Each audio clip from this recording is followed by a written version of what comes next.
TV Gracia presenta entrevistas impactantes, hechos impactantes, abusos, violaciones, maltratos, cometidos bajo el nombre de alguna religión, narrados por las propias víctimas.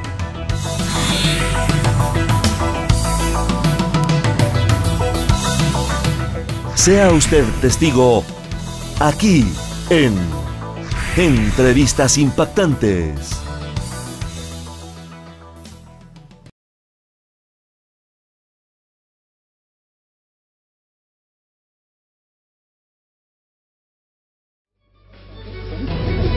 Está con nosotros el médico cirujano James Hamilton, una de las víctimas, acusadores, creyentes en el caso Caraima. Gracias por venir, James. Muchas gracias, buenas noches. Muchas gracias a ustedes por la invitación. Bueno, te quiero invitar, y ustedes en su casa, a ver la siguiente nota y a la vuelta que en la mesa conversamos, porque esta semana, como ustedes se habrán enterado, bueno, fueron recibidos por el Monseñor Stati y recibieron el perdón a nombre de la Iglesia Católica. Les pide disculpas cuando antes muchos de ellos ni siquiera les creían. Mire.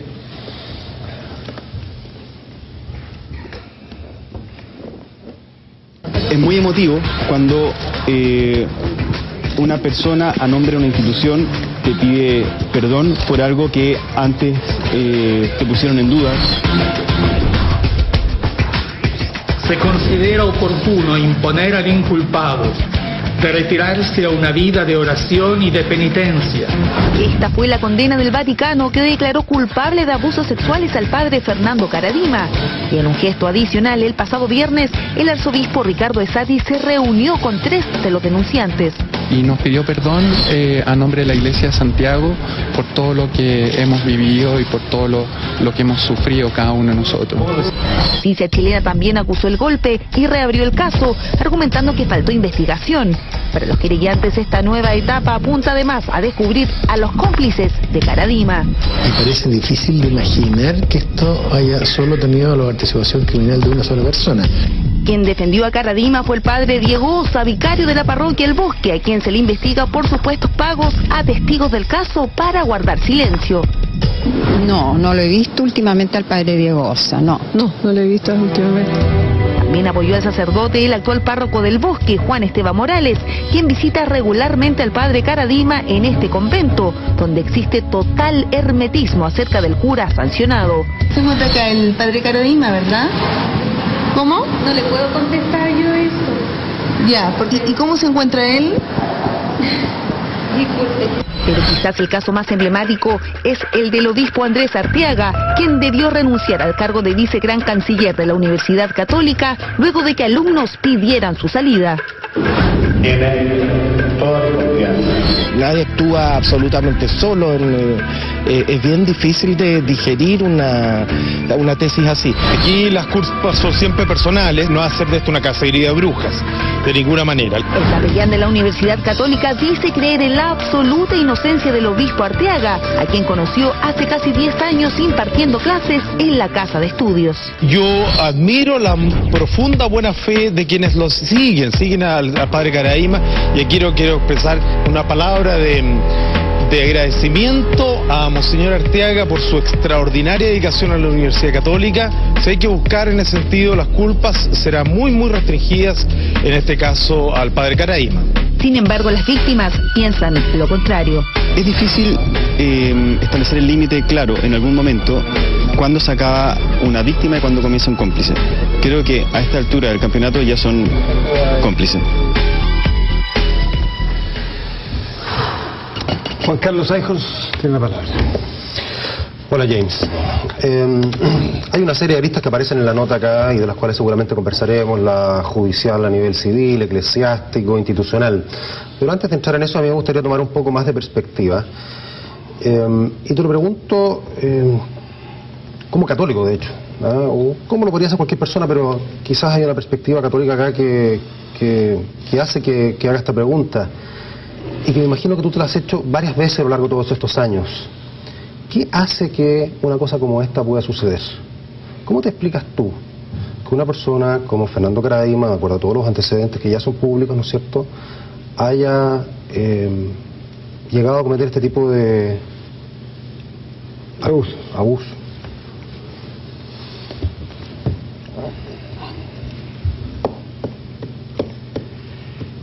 Lo primero es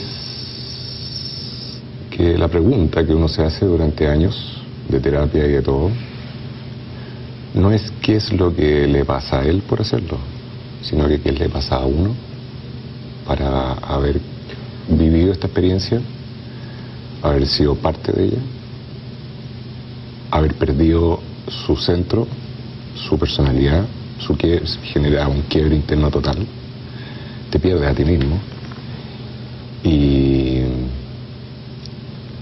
finalmente te transformas en un perverso.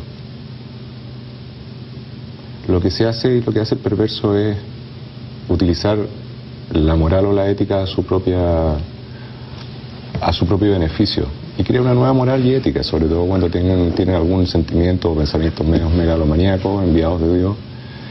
Y la gran pregunta es por qué uno engancha en eso y por qué persiste tanto tiempo. Así que si tú me preguntas, yo creo que esa es lo primero que no se plantea, porque en este proceso uno desde el principio, cuando te ocurre un evento así, tú eres culpable. O sea, no hay ninguna duda de que una persona santa con tantos sacerdotes, obispo, qué sé yo, no puede hacer mal. Por lo tanto, hay algo diabólico en uno que desencadena en él una debilidad. Entonces se transforma en que él tiene una debilidad que no puede tolerar porque uno es tan diabólico, es tan malo, genera un estímulo tan potente que lo único que le queda a uno es pensar de que uno está dañado, está mal. Y ahí tú entras en la magia de este tema. Sencillamente tú entras en que tú eres malo, eres el representante de Dios y el que te puede absolver de toda esta maldad. Y para que tú pases del periodo de que tú eres culpable hasta darte cuenta que eres víctima, yo me di cuenta a los 39, 40 años, después de 3 años de terapia. Yo andaba asustado por todos lados, no me traía en la clínica, yo trabajaba en la clínica alemana 8 años y me daba susto encontrarme en los pasillos cuando leía la comunión a los enfermos. Entonces tuve que ir en un momento que ya encontré que tenía que enfrentarlo y fui a hablar con él. Y fui a su parroquia, me acompañaron y le dije que lo perdonaba. Fue una reunión privada, que me había destruido la vida y que si yo sabía que esto pasaba con alguien más ya no iba a ser yo solo el que iba a llegar. Y me fui.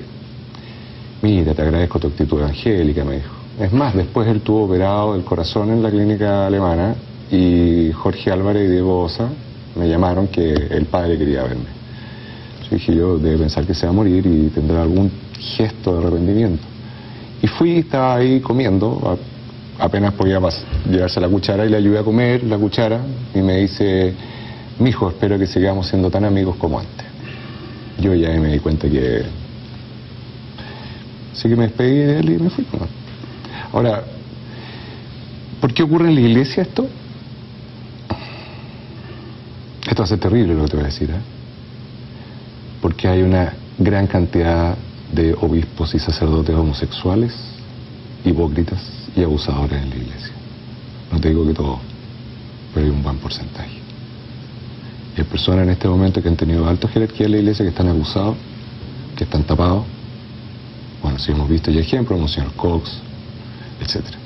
Entonces, yo no voy a meterme en si es que el problema es el celibato o no, ese es un tema de discusión. Pero ante el hecho no valen los argumentos. O sea, yo esto es como Leonardo da Vinci. Leonardo da Vinci veía un pájaro volar, no se ponía a pensar de que Dios lo estaba sosteniendo en el aire, sino que lo miraba y trataba de analizar por qué volaba. Y trataba de hacer su imagen. Ahora es lo mismo. El hecho concreto es que hay una seguidilla de abuso de pedofilia en el mundo entero. Yo me acuerdo en Brasil hace unos años atrás de jugar la crema con cientos de sacerdotes. Pasó piola porque era Sudamérica. Pero es una cuestión generalizada. Entonces, pensar que en Chile tenemos solamente el ejemplo de Caradima, nosotros sabemos de otros sacerdotes muy encumbrados. Y quizás de algunos obispos. Perdón, ¿te consta como para denunciarlo? Porque podrías evitar que a otras víctimas sufrieran lo que tú sufriste. Si es que a mí no me han abusado y no tengo la certeza del 100%, no puedo ser tan irresponsable de hacer eso.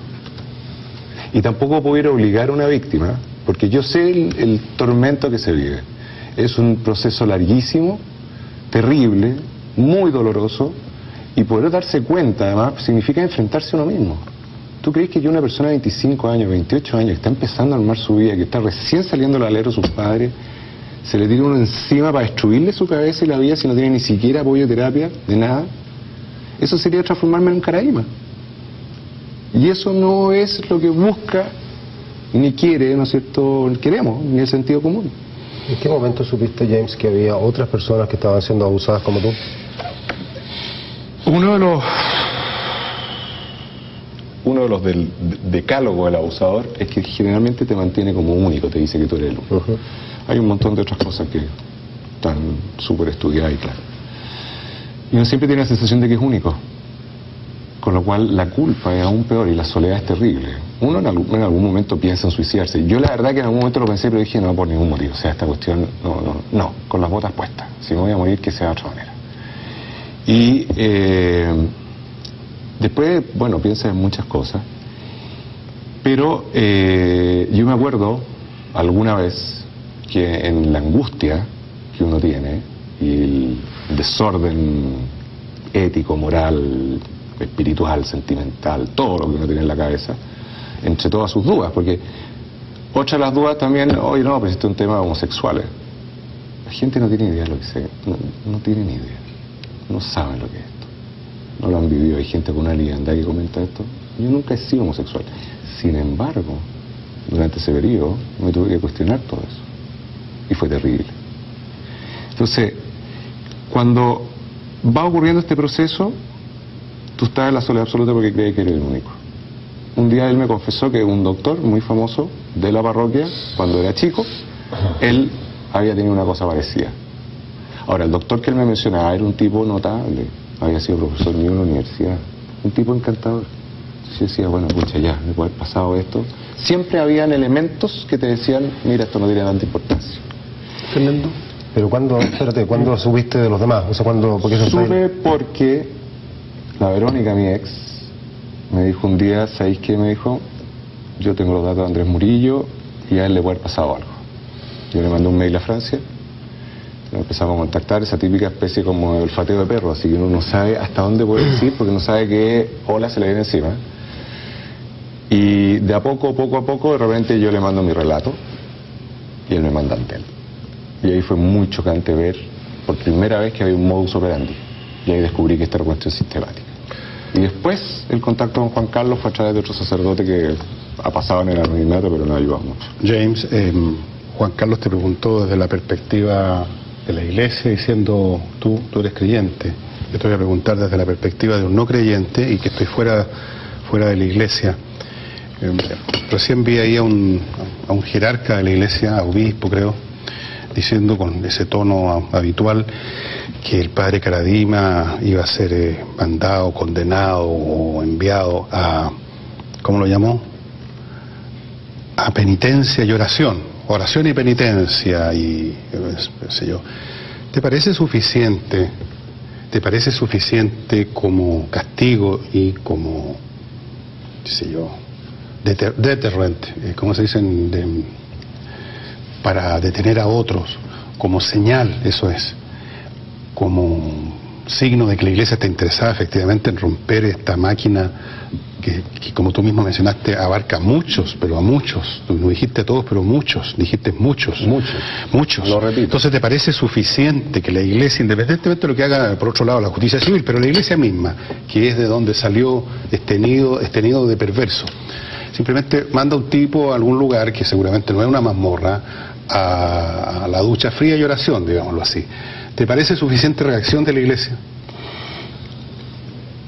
Voy a ser súper sincero, él probablemente no me vaya a creer. La verdad es que pudiera estar en Punta Cana, me haría lo mismo. El tema es que él ha sido humillado, ha sido puesto en su lugar. TV Gracia presentó Entrevistas Impactantes. Recibimos que usted despierta del engaño de la religión y comienza desde hoy a crecer en la gracia de Jesucristo. Para más información, visite o escríbanos a... Le declaramos bendecido con toda bendición.